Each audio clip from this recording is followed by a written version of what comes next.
Hey guys, this is Turek, and in this review, review, not reaction. Um, I'm gonna be doing a review of One Piece chapter 1185. So I recorded my reaction to One Piece 1166 anime, the episode yesterday. By the way, if you're looking for, I do reactions to those and reviews. Those are on a Rumble account I have now because I got strikes on these episodes, new episodes recently, and I can't risk one more right now. So I've been putting on Rumble.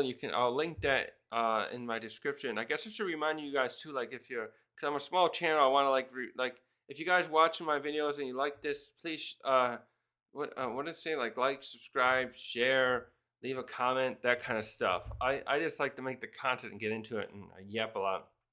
But so we're continuing Brook's flashback, and we're reaching the culmination of this point of this with the why he brought this up, why he knows Gunko, and then we start with a good amount of flashback. How many chapters was it? 2 or 3 chapters now with the interactions. It was like 2.5. I think it's been now with the in the Esperia Kingdom. And I gotta point out something too, and they're gonna kind of bring it up in here. Like, what's up with the West Blue? So this is in the West Blue where O'Hara and God Valley, and in this flashback, those places are still there too. Those islands. What's up with the? It's like the world government's going out to West Blue a lot more than the other places. And they seem to have some really bad luck with their apparent destruction. We're not sure. Like, did Brooks say Esperia is completely gone? I just was noticing that there's a lot of like bad luck they seem to have there, because the North Blue, that's where Law's from, and they had where he grew up had bad luck because they had the the white disease, or whatever they call it. Was basically like lead poisoning. South Blue, that's where I think kids from there, and I don't know who else is from there.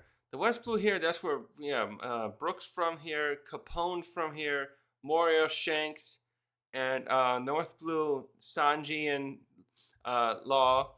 East Blue is where a lot of other Straw Hats are from. Luffy, Sanji, no, Sanji grew up there. Luffy, Zoro, Nami, Usopp, obviously.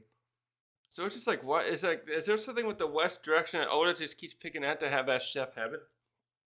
There's a good conversation there for another day.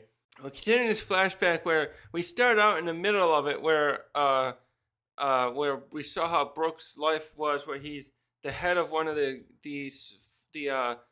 sections of the royal guard for this country called Esperia, which is renowned for music craftsmanship, music instruments, like craftsmanship, and he's protecting the princess, the heir named what's her name, Shuri, and because I was thinking of Candle, who's her mother. And then we went back in the last chapter, seeing how Reuven, the king, when he was still a prince, how he and Brooke met. Brooke was a homeless child living in in the dump, living off of all kind of whatever he could find to eat. And Reuben would sneak away to interact with people like him and learn about the country, because it's the same thing. There's like wealth disparity and other things like that perhaps going on here. And like we saw how Brooke was being mistreated because he would come and sneak up to this prestigious school that teaches musical stuff to those kids in there were probably like the upper crust nobility and like the other rich businessmen. What would they call them in Rome? They'd be like if it was Rome, you'd have oh shoot, what did they call the nobility back then? But oh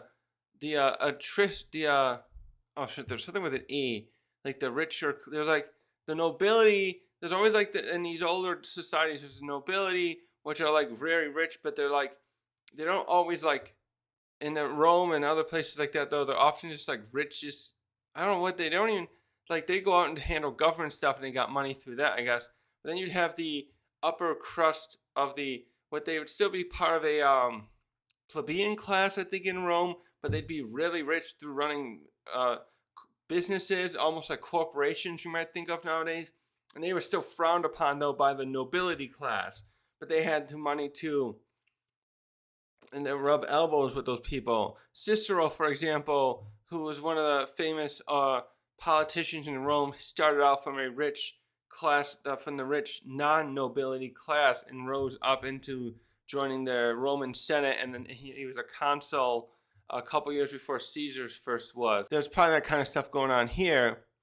And so Brook got involved in a situation where these corrupt Navy officers were helping with involving drug trafficking with one of the gangs, because this is the West Blue where Capone is from, and these organized crime that they got the Italian mob style that Oda's going for in here is going for, and they're operating and dealing with drugs and stuff, and they thought Brook was involved in that, and that's where Candle and Reuben save him, and afterward Reuben decides, I'm going to take him as a under my wing, and Candle too, or Seymour here to be a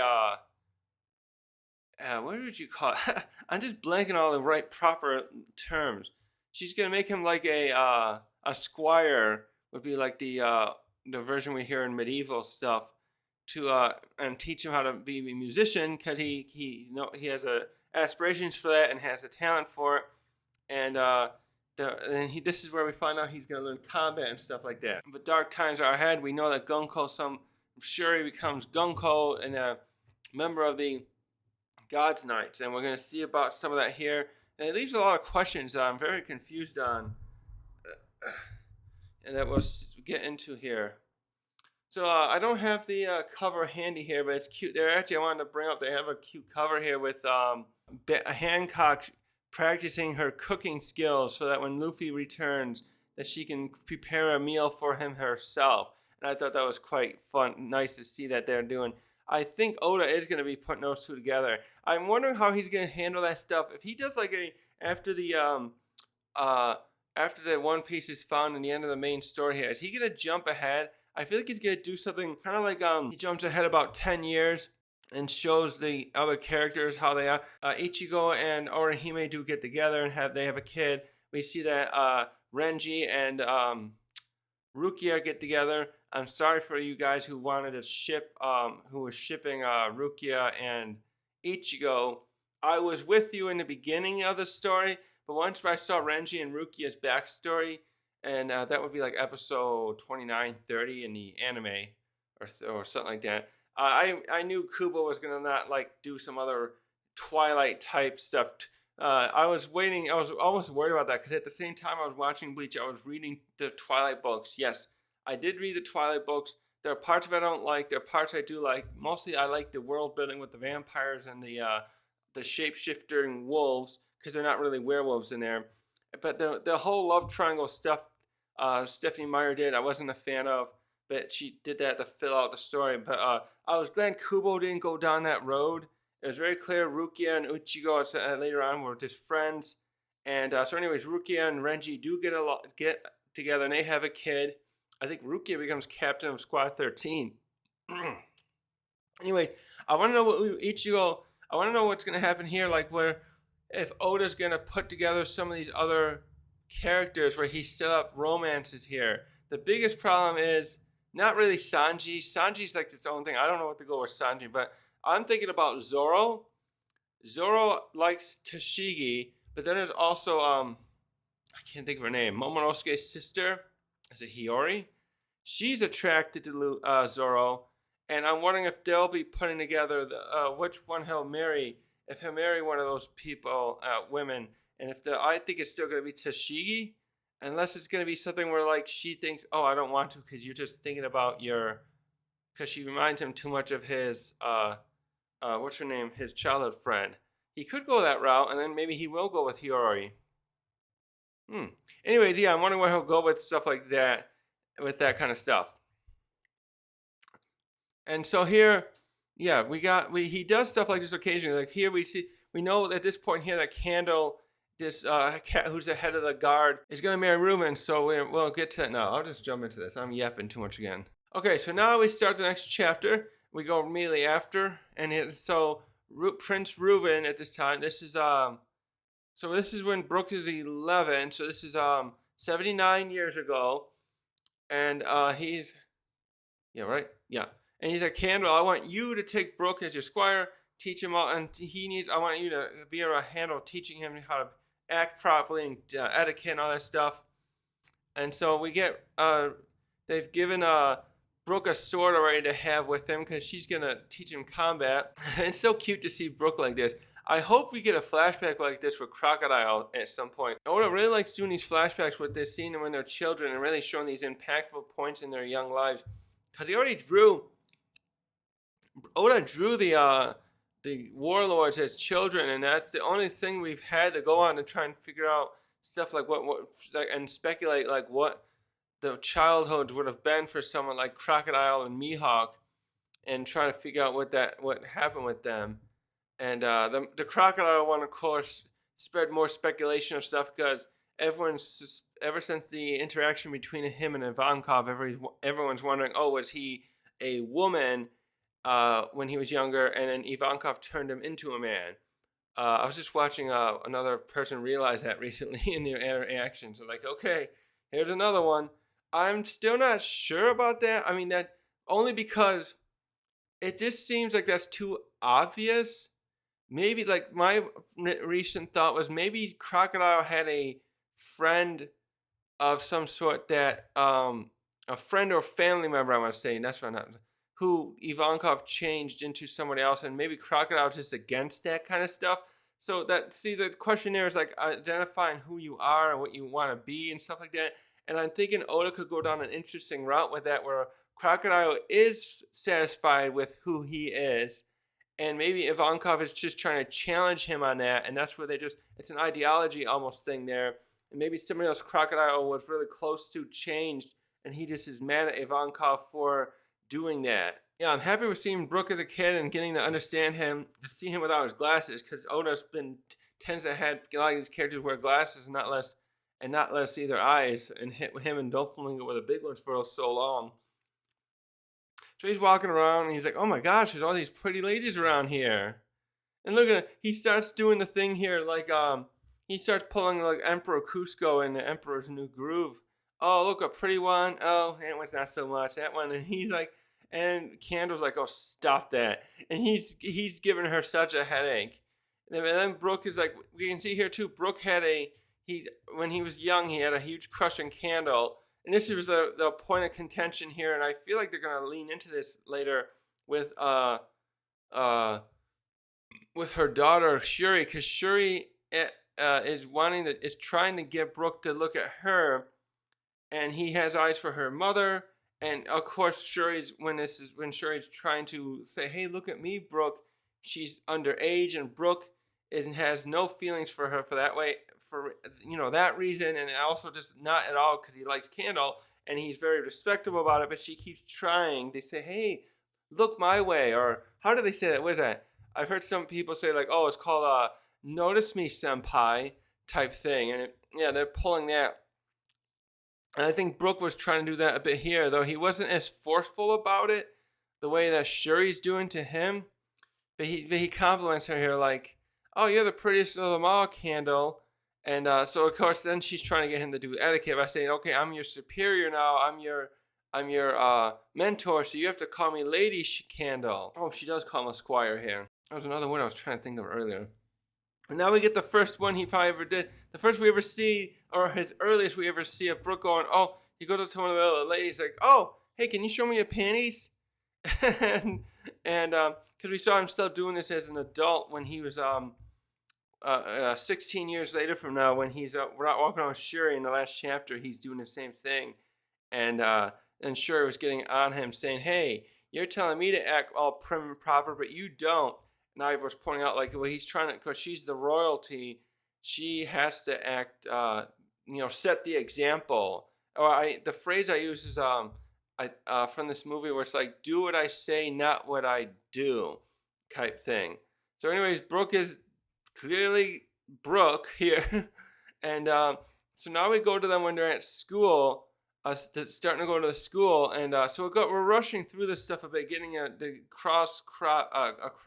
thing of all his, how they, because he was talking to Shuri in the last chapter about how they're his benefactors, the king and queen at that time, Candle and Reuven. And now we're going back here. At this point, Candle is not married to Reuben, and he's also not quite the king yet. And so he's at the school here, and he's got his glasses on now, and but he's not going in the uniform, so he must be standing out. Maybe that professor that's there in the back is come to talk to her, saying, "Hey, we're supposed to have what do you call it? A code? What do you call it? You have to wear certain outfits. Oh no, what?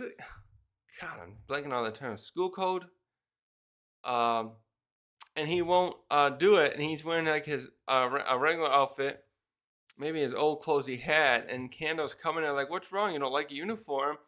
He's like, "If I can't wear this school the school uniform, it makes me lose my touch with like writing music." And then he says like, "Oh, but I do like the outfits, the convoy uniforms, like the Royal Guard uniforms. I want to wear one of those someday." So there's another cute image here where he's probably back at home or the room they given him, and he's sleeping next to the guitar after he's been practicing, and we see Candle's like, okay, well, he's troublesome in some ways, but he has a good heart, and he has this all this talent and skill. And then we get to see sometimes where he's sitting with the other royal guard, because they're giving him a room. How did they say that? Let me see. Yeah, he's in the barracks, right? He's in the barracks with the other guards, and so one of the guards are saying, "Oh, you're lucky. You get to be Lady Candle's squire." So all the other guardsmen are smitten with her too, but she's not interested in them.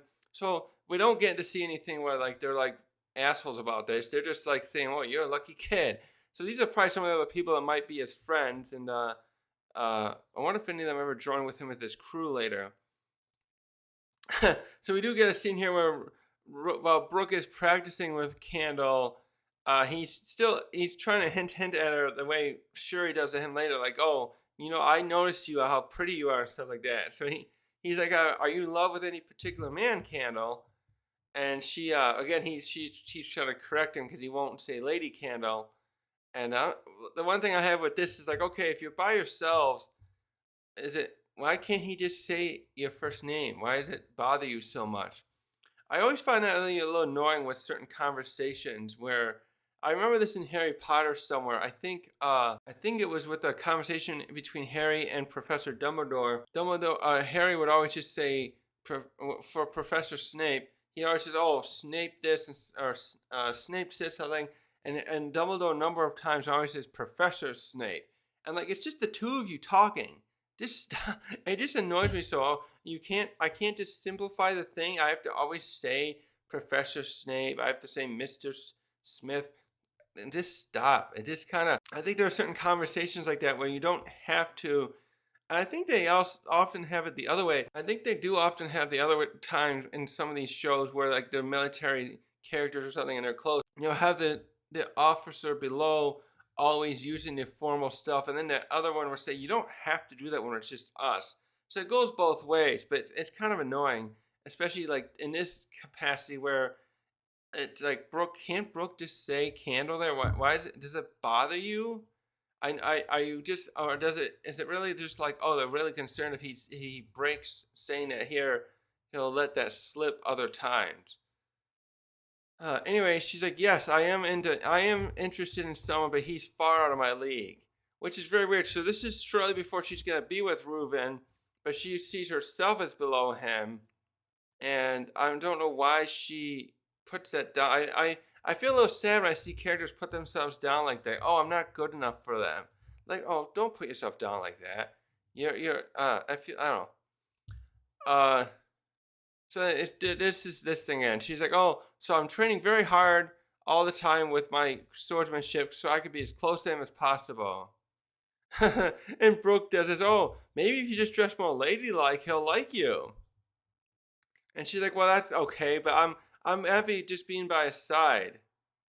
And then Brook figures it out here, like, "Oh, standing by his side. Oh, you mean?"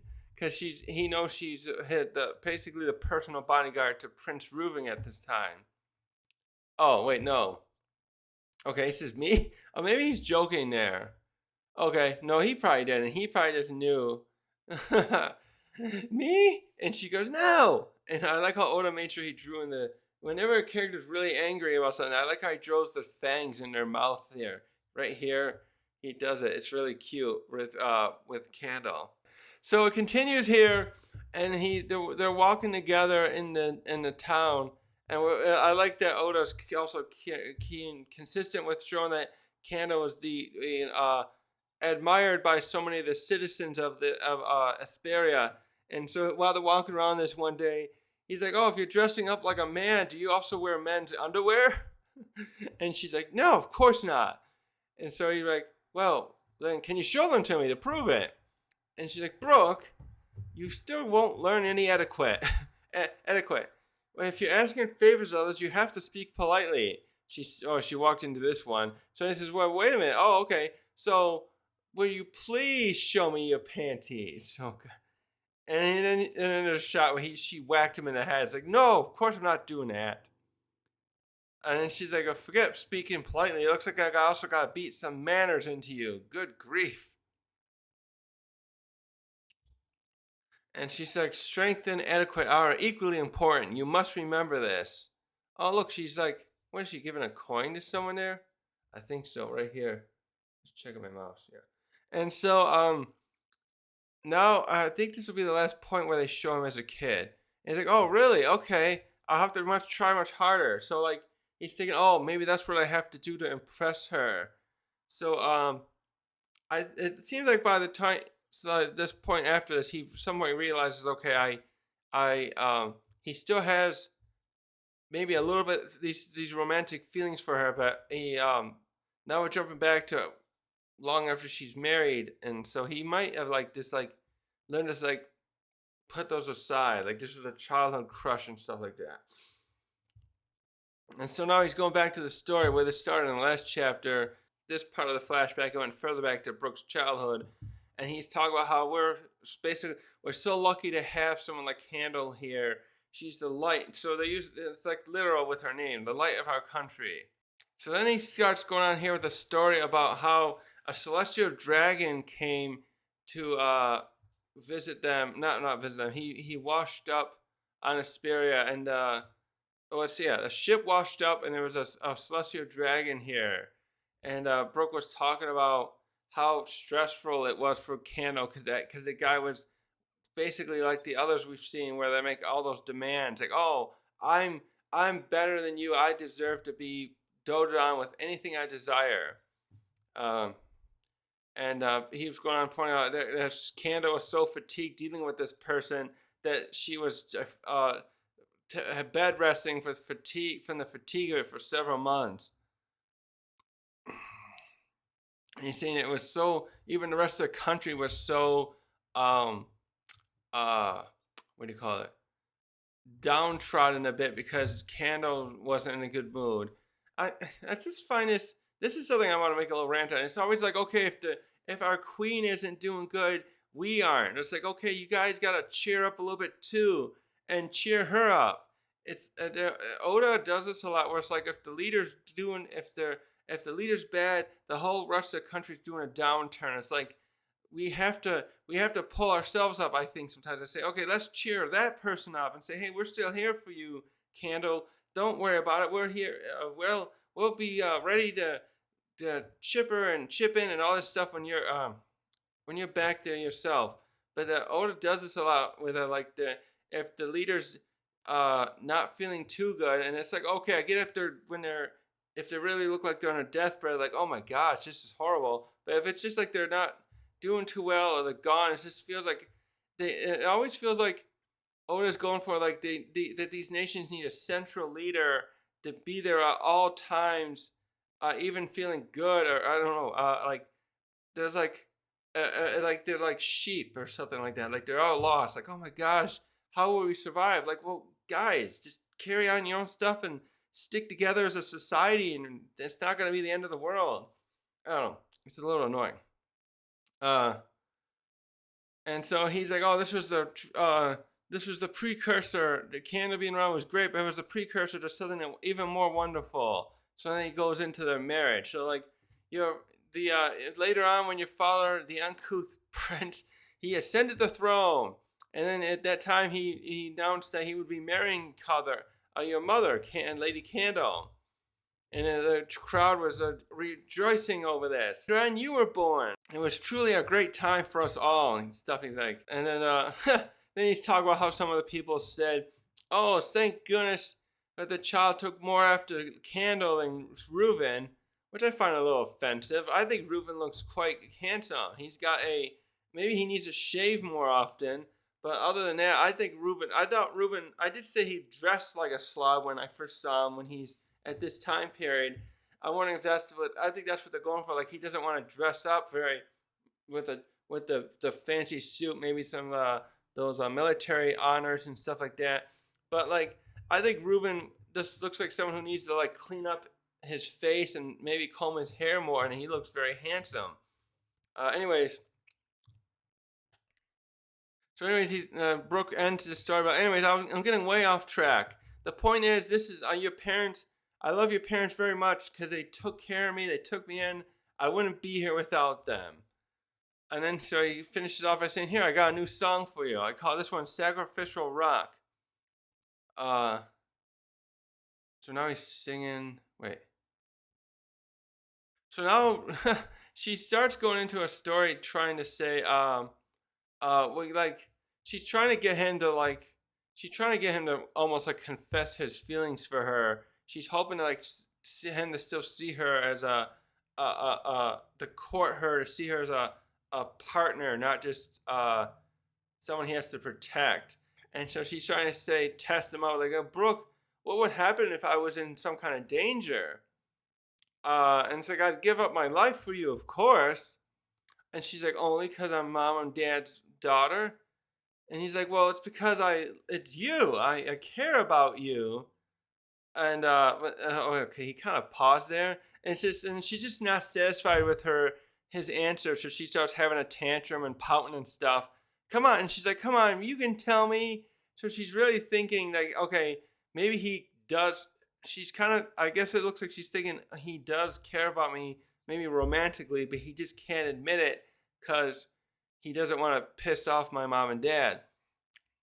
I think it's simply he doesn't care about her that way. He just doesn't have eyes for her. He again, like I said earlier, he seems to have eyes for Candle. The story said as much.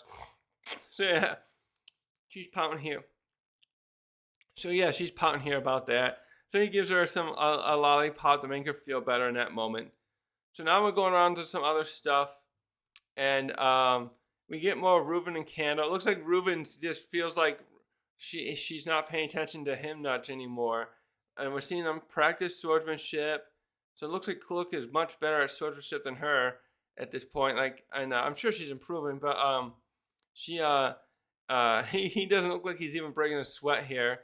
And then she's having him carry her on her shoulders at one point, and she's seeing her dad, and she's like, "Hey, Papa." So he doesn't, and he's correcting her because he's like, "Oh, call me father. Don't act like a child. You're older now." And she's like, "Oh, I love you too, father." And we get Candle again, and I'm glad to show more Candle here because we don't see a lot of her anymore in this one. Well, we'll get to that why. And then Candle's just like, look at him. He's like a big brother to her. It's really cute. So we go to some other stuff here. Yeah, we're gonna cut around a lot of stuff with the relationship here. And so we're watching. Yeah, after they're practicing swordsmanship, they're fencing or sparring together.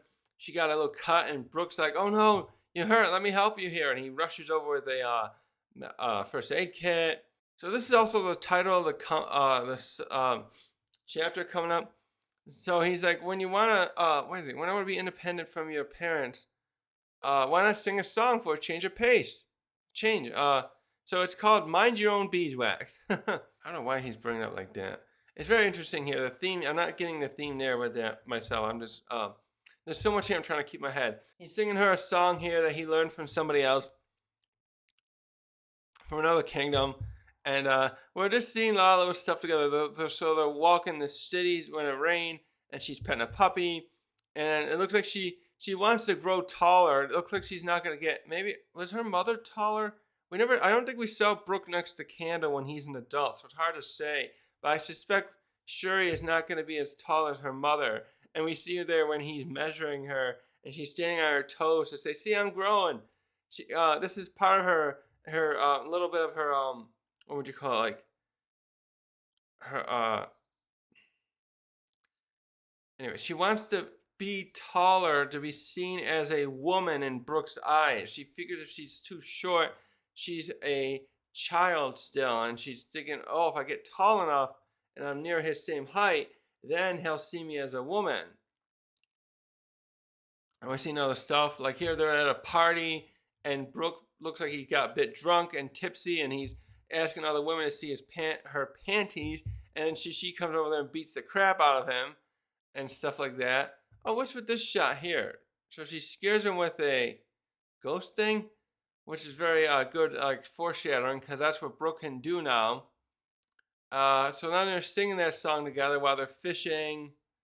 Okay, so the song's a song he heard about, uh, saying I'm not a child anymore. So meanwhile, they're showing other shots here. Like, looks like Brook got injured, and Shuri's thinking the nurse is probably hitting on him, so she's like trying to chase away any potential suitors. I was trying to say that word earlier, like potential suitors and stuff like that. She saw it was something like that. I was thinking, and she's trying to learn how to cook, and Candle's helping her out with that. Her mother, and while she fell asleep afterward, her efforts, and Brook is eating it and saying, "Oh, it's really good." But now this is where the story starts turning a bit darker or sadder. This is the next year after where the story just was going. And it tells us the year Shuri turned 15, music just lost. Esperia lost all its music. We start by seeing one of the teachers practicing on a violin, and it's just not working. And so this is the mysterious part. So they say, oh, the kingdom was shrouded in a deep and terrible mist that lasted for half the year. And the country's heritage, its instruments, all rotted in this mist.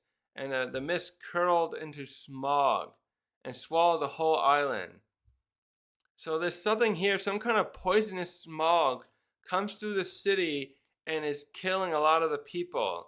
I wonder if he's going with some kind of symbolism for a plague. Yeah, somebody else was pointing this out once. Teching was Oda seems to use certain things like this as like a implying certain types of diseases and viruses and things that we have in the real world, but not explicitly calling them that. Like the white lead disease, or is that what's called, the one that Law's community were afflicted with, or what Bonnie had, that blue thing, the blue diamond thing, and I forget what that one was supposed to be. And then I often think of Whitebeard as well. He had some kind of disease, and I was thinking maybe that was supposed to be like a cancer, and he had got some kind of equivalent of a chemotherapy, which is why his hair was no longer there. Those luscious locks he had when he was young. So we're seeing this stuff. We get these scenes of these people suffering in the streets. And there was a lot of coughing and stuff. And we see Brook trying to cheer people up. And we got Candle going out there and talking to people and saying, like, I know his times are tough now, but the mist will clear at some point. And but unfortunately, this smog also takes Candle's life. And Oda's going on here in the face of all these horrific events happening. The kingdom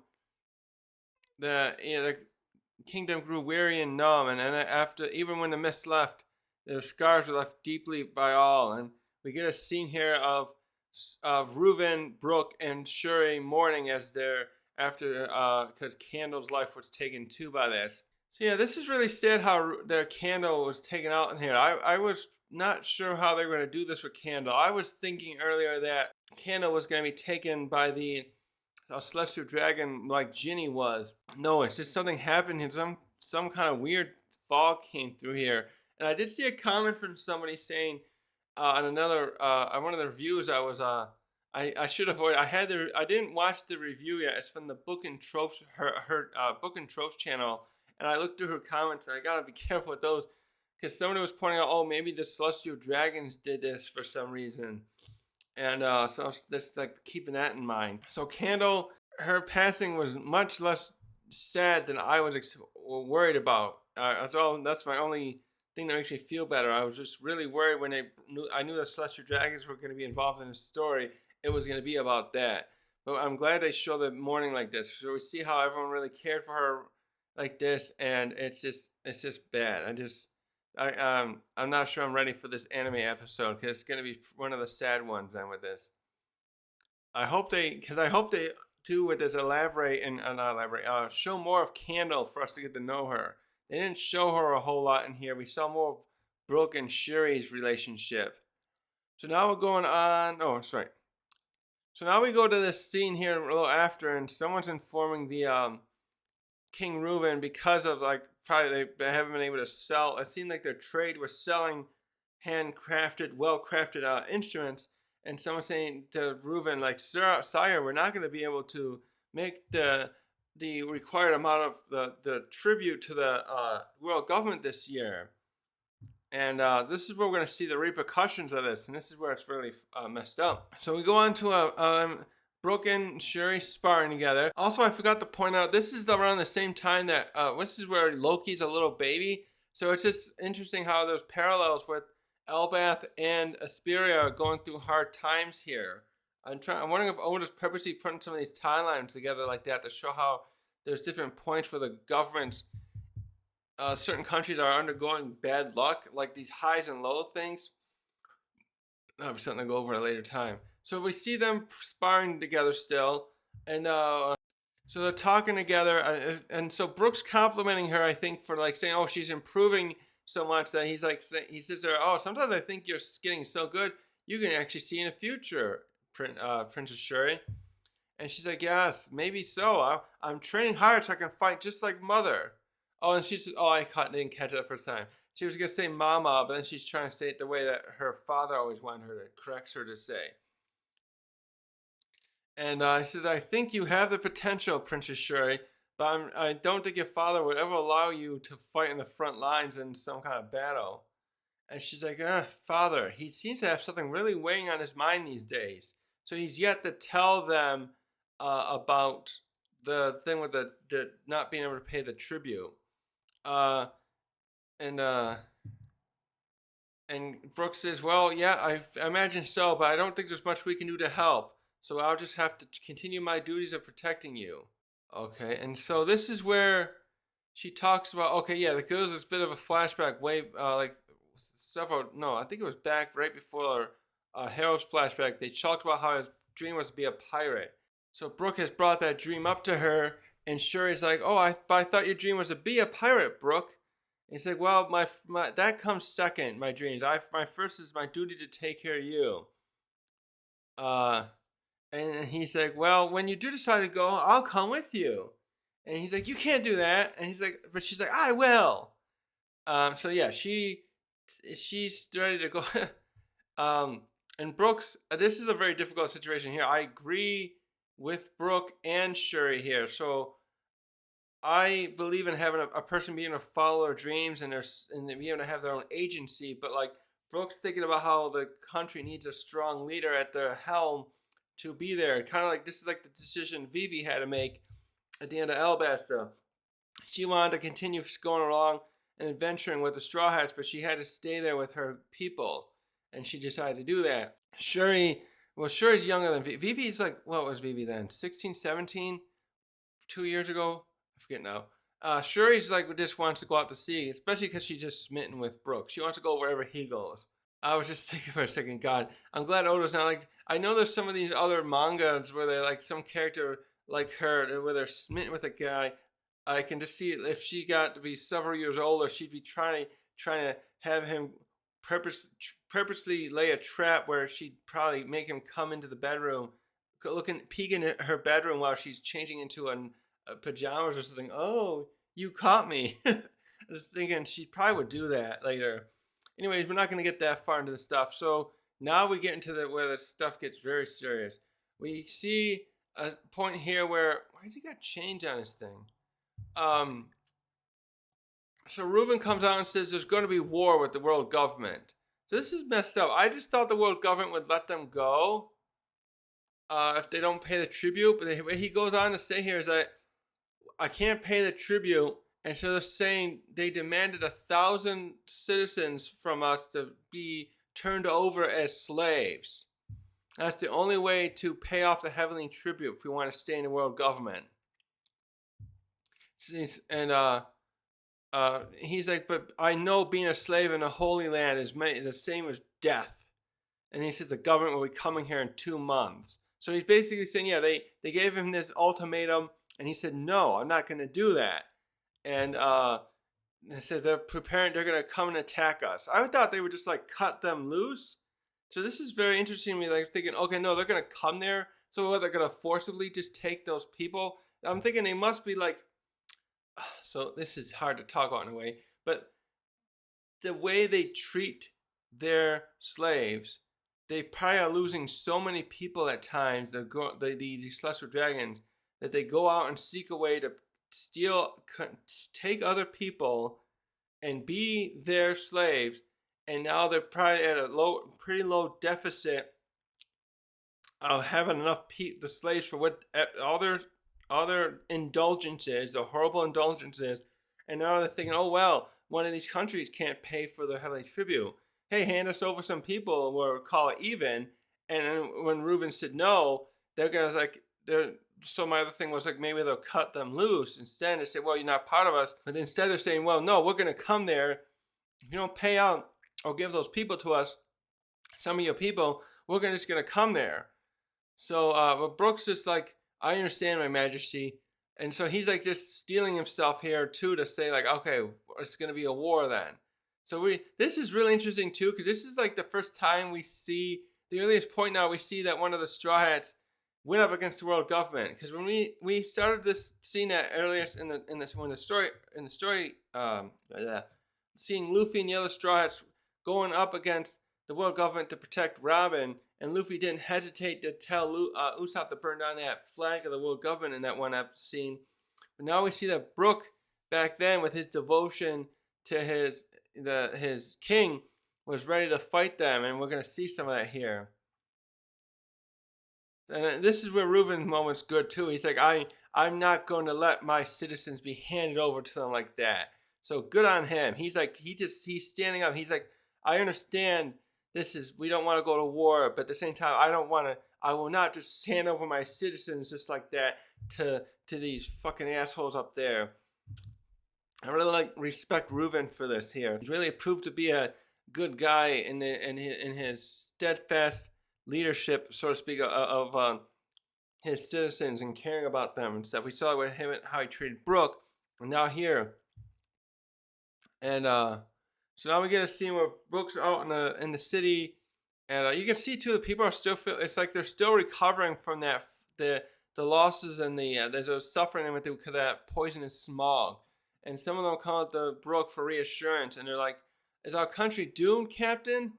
I hear unaffiliated countries often turn into wastelands." So we've seen about this kind of stuff with a few times. We had like where Whitebeard grew up, where Kaido grew up, where Baby 5 grew up as well. That these places were become racked with war and turned into horrible places. And that place that T-Bone was at when he lost his life, because the other person was the one that took T-Bone's life because he was trying to help his family. So Oda's been fleshing this out really well for us in recent years with that stuff. And it's like, is it true we'll lose everything we have? Because like other countries nearby would be eyeing each other up and like would attack. No, like, so a lot of these countries like this is something interesting too, must have other countries nearby they know would attack them and they have to protect themselves. Also, wait, they also got the gangster groups here, the mob here that they have to worry about. That's where they even came into here, even though they're protected by the world government. And so that's why they have like people like Brook and the Royal Guard to protect themselves, protect the citizens and everything else. And so this is also too. I was asking this question earlier. One of them asked, "I heard another country in the West Blue was wiped off the map. So this is country number 4. So Esperia here is probably going to go down." The way I think Brook mentioned a few chapters ago, it implied that Esperia is gone. And I brought up how there's God Valley and O'Hara get destroyed later on. This is about 25 years before the God Valley incident. and O'Hara's in 16 after that. Different reasons, obviously. I mean, it just seems like the West Blue is the ones losing the most islands. And so Brook just starts singing a song to try and ease the citizens' concerns and stuff. And so there's a good song going on here. And I don't know how to sing it. And he's talking about, but the implication of the song is that, oh, you better not mess with us. We're gonna fight back. We're not gonna just, or go down without a fight. And seems like, and pointing out too, like, okay, well, come at us. We've already suffered enough. We got nothing to lose. And now we jump to that point later where the world governments laid landfall. I think this is the right time when they come. I thought they said they came sooner. Oh no, but they did say, oh, there's more of them coming. So the world government ships are showing up. They're deploying a whole bunch of them at once. A bunch of the Navy are just coming there, and they're just Brook and his platoons they're defending them fervently and fighting them off. And we see Brook here. We got a great shot of him here. I made my thumbnail based on this one too. So there's singing going on, overlapping as this is happening, and we're seeing his comrades are getting blown up with the like bombardment. Are they trying to use like a buster call stuff? Because we just see the city burning and falling apart while Brook and his comrades fight to the last man. And so as this is happening now, the fighting, we don't get to see much of the fighting here. But we see that Brook's like heading back to the palace because they're starting to get overrun. Yeah, and then someone says, yeah, the enemy's reached the palace. And he's like, all right, I'll go ahead. You guys try and block off the stairs. And so he went out there, and while this is happening, we're reminded that while they're making landfall, Shuri wanted to go out there and help with them, and her father refused to let her. And he's like saying, if they take you prisoner, then we have to all give up. This is better you stay here. And so he's rushing in there. We get like a Cypher Pole agent and one of the other Navy members, and you can see some of these guys are taking pleasure in this. They show this nasty grin on this guy, and so Brook's saying, "Oh, please be safe, Shuri." And the other guys, "Oh, look, it's one of those guards, another guard. Let's get him." And he cuts through all of them with no problem. So yeah, we see the whole stage here is starting to fall apart as they get bombarded. Brook's even commenting, "Oh, the majesty that dump where we used to spend our days is now ablaze." And we're getting the singing again. Is that supposed to be him singing? I think it's going to be like singing overlapping the from Brook's voice actor probably singing over this stuff so now he's fighting through all these waves of men who are trying to stop him that have flooded into the castle courtyard, and he's taking them all out. And he finally reaches the doors here, and this is where the last double panel comes in. And he comes in, and he comes into this scene where we get the final shot here. And I did miss this the first time. Now I was just looking over. Okay, so to the left there, we get a silhouette of a flamed bird. So this is supposed to be what's his name? So this appears to be Saint Mars, the one who's the god of godhead of the environment. I'm looking at the chapter where they gave his title, 1086. So yeah, if you look here, this was his bird form back in when the elders got introduced in fighting Luffy in what chapter was this? It was chapters 1110, and so now we get the silhouette of him here. So he's Brook's come back here, and so these guys have come and he's personally arrived here, and I think this is supposed to be a new character. I kept trying to look at this one. I don't know who this is supposed to be, but they look like what we can see here. They used the Domi Reversi, and they forced Gunko and looks like her father to fight each other just while they watched. And so we see him. He and Reuven lost this fight, and Brooks is coming in here shocked. And we see Gunko there. She looks very cold there, and we get a close up a little bit of this character. And it reminds me of the nose reminds me of who's that? There's a lot of characters here like Rocks and someone had that nose. This guy's just there smoking a cigarette. I'm assuming it's another one of the God's Knights. And then we got Mars there in his phantom bird form kind of thing. bit like what the form he used, the way Oda first drew it when he Sabo and Cobra saw him transform, and then so then suddenly Shuri looks toward him and says, "Oh, the war is going to be over, Brook." And I'm sure she's talking in some like demonic voice, and she looks at him, and you can see the flames out of her eyes, and she's like licking her like herself doing that, yeah, kind of. It's like, "Aren't you happy?" And so like she's like taking on his power, and I think it looks like what's going on here too.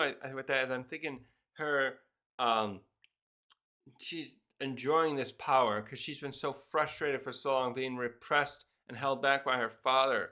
So like, yeah, the Dorian. This is something we kind of saw with Dorian Bragi and some of the others. The power when you get certain people like that, they're very frustrated, they're very angry, and they're very other.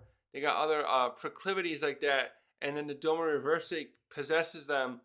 They tap into their baser instincts and anger and stuff, and it makes them want to enjoy this power too much. And this is the kind of thing that it just kind of I think this is something I kind of talked before, but yeah, I think what Oda's going for is where some people don't have their freedom, and they're not very resolute and stuff like that. The way like Luffy is, the way and like Loki to an extent too, and then they become Domari Reversi. They can't um, stop themselves.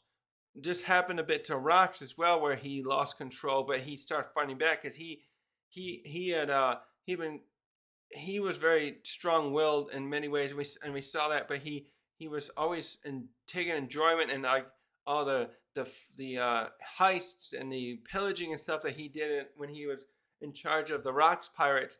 And but at the same time, he was trying to do this stuff for the right reasons because he wanted to go after the world government and take them down because he was a member of the Davy Jones family that were persecuted and were meant to rise up and defeat them. So he was in the middle area where he's kind of like a Anakin Skywalker position, and where Luffy and Loki, they're more like the Luke Skywalker characters that have more pure heart to such a degree they can't be controlled at all. And well, Luke was tempted, but it doesn't work on someone like Luffy. Yeah, they came in here. So it's just interesting though. Why would the world government need to come in here personally? Did they really like? Why didn't they just send the admirals? They would have. We don't know who the admirals of this day would be. None of the ones that we have now were even alive at this time. They're in their Kiji's the youngest one. He's in his late 40s, and Kainu and Kizaru in the 50s. Yeah, this is years. Their parents are probably children still at this time. But anyways, the admirals are things that usually come in, but like they felt a need to come in here. This is like I'm just thinking this is something similar to what I was talking about the slave thing earlier, where like they go to places like this that are on the naughty list, and then they look for new recruits for the God Knights, and then they get more slaves and all this other stuff. So they're just like looking at the world from their ivory tower, and they're like thinking, how can we get more? They can just tap into the stuff for these. Like they're just looking at like resources, and of course the insect thing that Saturn kept using is applicable here as well. But I'm just seeing this point here. I kept thinking about this when Reuben said, "Oh, they want 1,000 slaves," and that they just see the world as their oyster. That's the metaphor, right? The world's our oyster. And so at this point, Mars stepped in. I wonder if Oda's gonna do this each time now with one of the other gods night. So we got the other. Where are they there? Yeah, we got Peter and Ethan. At some point, will probably show up too. No, Peter, Ethan, and oh yeah, Top Man. So now we got Mars. Yeah, so I'm wondering if Oda's gonna keep doing this now, where each of the Gorosei, the previous ones, because now we got Garling as well. We got Garling's thing. Get a little point where we see them have a hand in some kind of awful incidents in the past. So now we have Saturn. He was probably the one that captured Ginny, or if not, he was the one who, even after she was captured, he was the one who conducted those experiments on her that caused her death, and then caused Bonnie and Kuma so much turmoil. Now we got Mars and his interactions with Brook's past and his friends and family. So it's very, I think that's cool if he does that with each of the other ones in the future. So the others would be Ethan, Peter, and Top Man. I think are all their names. The there and what they did. So I want to know who the knights are. I hope this knight. I wonder if this God's Knight might be one of the ones we saw at God Valley. We saw that one with like the big antler mask skull thing, and there were a couple other ones that had faces. But this looks like a new one. At first, I was thinking he was that guy. Maybe he's the father of him. I was thinking he might be related to the guy. Shiro, the swordsman from Impel Down who joined Blackbeard. He kind of has that look with the hat and the cigar was the thing that's making me think of it the most. Yeah, this thing went about 180 real quick. And it's just like, God dang, the world government. It's like you think you can hate the world government enough, but you realize like they just keep messing up all these countries in one way or the other. So it's like I still, like I said, I wonder if there's more to this just not paying the heavenly tribute. Because I would think, oh, if you can't pay the heavenly tribute, do you just cut them off? Or are they doing this to set a message? Maybe not this scene is specifically like fighting them, like saying, oh, if you can't pay the heavenly tribute, we'll punish you. Well, how is that good? Oh, it should be like, oh, we're, like, that's the thing. It's like a subtlety where it's what do they call that? The carrot and stick thing. Oh, well, we're start nicer and say, oh, if you join us, you get all these benefits. You can pay the heavenly tribute. You're a powerful country. We'll give you a seat of reverie. If you don't, we'll come in there and fucking slaughter all your citizens or take them to slavery. It's like, what the frig? Oh, this is a great benefit. And if that's that way, it really is. I like how Oda's doing that. If it is more like that, because it does feel like a lot of the stuff you see in the old world, in the world history, like, oh, you should come and join and be part of our great and prosperous empire. Oh, you're not going to do it? Well, we'll just come in there and cut you, demilitarize you, and take a lot of you into slavery. Kind of what happened with like Caesar going into Gaul.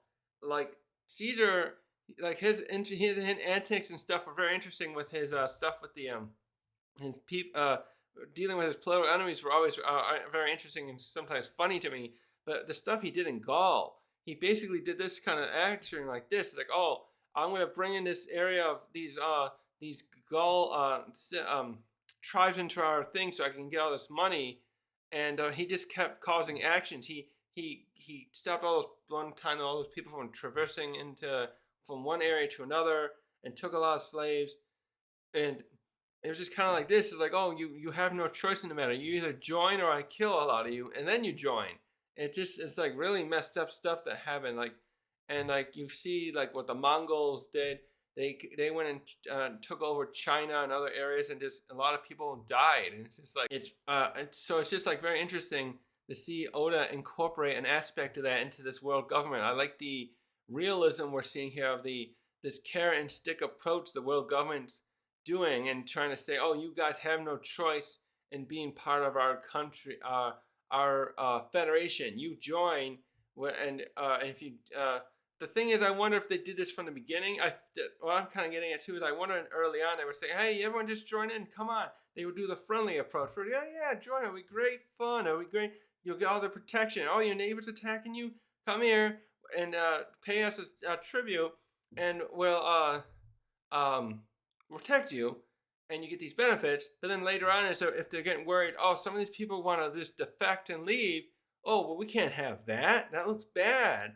We're gonna go after them. This is kind of what I didn't like with the stuff in Star Wars too. This is why when the Clone Wars happened, I wonder if George Lucas was going for this. They had the whole Clone Wars is trying to keep these other nations from turning over, separating from the Republic, and I'm thinking, let them. What if they don't want to? And they went into a war to do it. And like it does. The more I look back at that, I have to watch the Clone Wars cartoon to feel like if they ever like really justify why they're doing it. They're fighting I think at some point part of the justification was that the Trade Federation, who was taking side of the Separatists, were like maybe forcing taking over other countries for the resources or something. But I'm thinking with the part of like if some of those nations publicly declared in that story, hey, we want to leave. We don't want to bother the Galactic Republic. Let them. Why are you forcing them back in? I don't sometimes get that kind of stuff in history, and I think this is kind of what's going on here. And you always saw it too. The other, it made more sense when it was like other empires, like the Persian one. They had uh, the Achaemenid Persians. They'd have rebellions from like the Egyptians a lot. I think Babylon, and they would force them back in, and send the army and crush a rebellion. It's like because they want. It's just what they did. Oh, you can't leave us. You're our subjects. You lost. You have to stay. That kind of makes sense from the perspective of when they're openly an empire. It's just frustrating here, or kind of perplexing. It's like, okay, what do you want out of this? Are you like what are they secretly doing here? And are they gonna spin this a certain way, try and say, oh, Esperia was hurting others? That's another thing where they spin it, and they really were just doing it though to get the slaves, to get more God's Knights into their thing. So it's very interesting here to see the motivations and the machinations and all this stuff that Oda's putting into these evil characters running the world government and trying to compare it to world history stuff. I love this aspect of that, the understanding of it, to try and see, I like where's Oda gonna add this realism of this thing, so we just really we're gonna hate them and so what's gonna happen? Yeah, I wonder when Brook leaves here. So wait, did Esperia gone? Hold on, did he say that? Let me see. Right, so the countries no longer exist. So at some point here, something's gonna happen to Esperia now. Or they're gonna probably just Buster call it or something, or maybe something else will happen similar to like God Valley, and Brook's gonna go out to sea and has become a pirate out of like necessity. So I'm interested in seeing that how this happens now, and it's just like also got to steel myself because this is gonna probably be heartbreaking here, where Brook's probably also gonna be piecing together. Oh, this is what we're seeing now here in Elbath was similar to something I saw 62 years ago and there, because yeah, this is something. So I'm glad I feel like this almost feels like a shock to me, but after the Ginny Kuma Bonnie flashback at the same time, it's like a little less thing, but a little less, but my stomach is just like, oh, this poor country, just because of these world government twats and the way they treat it. I just really want to see Emu justify this the next thing, because Emu so far has felt a little hands off. I'm a little more angry at this point in a personal feeling way against the Gorosei, because they're the ones always doing this. But this stems from Emu, and I'm wondering if Luffy or Loki will talk to I'm hoping they'll have a conversation. There'll be a conversation in the future here with Emu, and how he lets this stuff go on, and why he thinks it's justified that they can just go around sacking islands and nations as they please, just cause they can. Because what is it? Oh, I'm better than them. It feels a bit similar to what Kaido did. I think Oda kind of set this up pretty good with Kaido having that mentality too, like, oh, the strong can do what they want kind of thing. And I'm wondering if Emu justifies himself with this stuff the same way. Anyways, I hope we don't have a break on this one. I didn't check, but this was a really interesting chapter, very sad chapter, and